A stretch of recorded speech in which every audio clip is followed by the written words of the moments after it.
Tabii giderim ben. Nedir yani? Restoran polis geldi buradan. Bize bitsin başka. Bu başka çamak. Tamam, gözünü açabilirsin abi. Ya ben zaten Çarıklı'da geliyordum arabayla. Oradaki jandarma da gördü, polis de gördü. Ben geldim evime, arabamı bıraktım. Saat 4 gibiydi, ben camiye namaz kılmaya gidiyorum. Yani sürekli ben camide imamla beraber cemaatle namaz kılıyorum.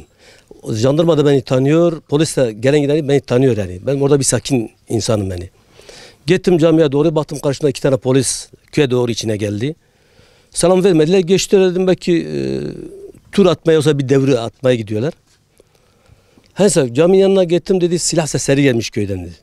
Dedim valla ben Çarıklı'da geldim, haberim yok hiçbir şeyden dedim. Baktım adamlar 2 tane çocuk aldı, yanına geldi. İşte bu çocukları öğretiyorsunuz. 4-5 yaşındaki çocukları getirmiş. Patacı ellerine veriyorsun. Dedim arkadaş ne patacı dedim.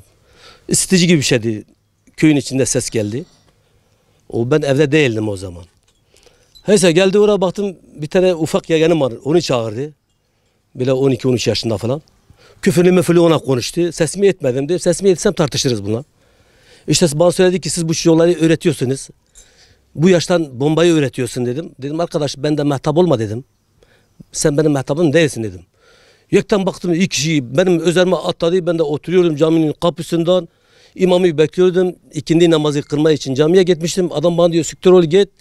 Camiye gelme namaz kılma bana dedi. O bir de üzerime atladılar dipçikle. O üzerime gittiler. Eğer jandarma orada olmasaydı beni perişan ederdi. Benim ufak oğlum Karabalık'tan evde kaçtı geldi. Ne olduğunu bilmiyor. Böyle 16 yaşında falan. Geldi çocuğum, baktı benim yüzümden kan akıyor. Çocuk da biraz hareket yaptı. Baktım çocuğu dövmeye kalktılar. Benim oğlumu dövdüler. 2 polis. 3 tane de bir tanesi dövmedi. Onu günaha almayalım. Fakat 2 tanesi iyice beni de dövdü, oğlumu da dövdü. Eğer askeri jandarma yardımı olmasaydı bizi perişan ederdi. Amacı bu çocuklar patlayıcı falan köyün içinde patlatmıştı. Adam sanki bize baktığını andan terör gözüyle bize bakıyorlar. Polis de beni tanıyor, jandarma da beni tanıyor. Sürekli camiye gidip namaz kıldığımı biliyorlar yani. Şu anda Cumhurbaşkanı'na da sesleniyorum, Sayın Valimize de sesleniyorum. Bu polisleri bizim kapımızdan alsınlar. Biz herhangi bir karakolumuza şikayetçi değiliz, jandarma karakolumuza. Biz onlara hiçbir aramızda tartışma olmamış. 2 yıldır yakın. Burada komando görev yaptı. Ondan sonra bağlar içe jandarma buradan görev yapıyorlar.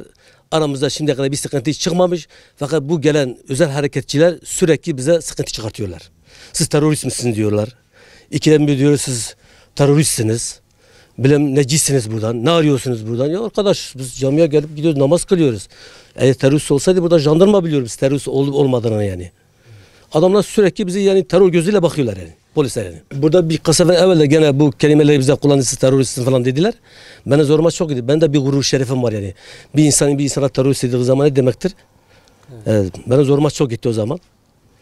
İşte sürekli bu tartışma oluyor ya bu polisler, özel hareketçiler özellikle yani. Silah havaya sıktılar. Hem tabanca hem de uzun namlulu silah. Benim yeğenim zaten darp ettiler onu da. O da araya kattı, elini attı, silahın namlunu havaya kaldırdı. Hatta elini de yandı.